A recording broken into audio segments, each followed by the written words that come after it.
কিছুদিন আগেই টি-20 নেতৃত্বে পরিবর্তন এনেছিল বাংলাদেশ ক্রিকেট বোর্ড বিসিবি।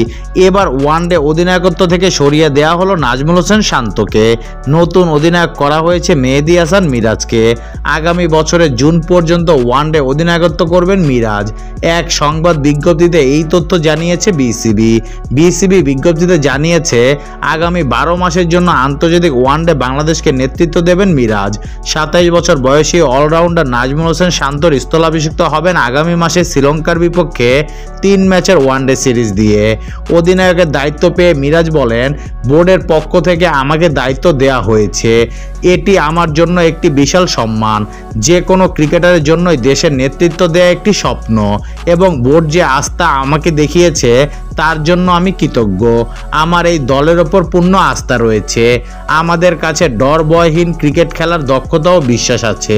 আমি চাই আমরা আত্মবিশ্বাসের সাথে পারফর্ম করি, বাধাহীনভাবে খেলি এবং দেশের জন্য আমাদের সর্বোচ্চ বিলিয়ে দেই।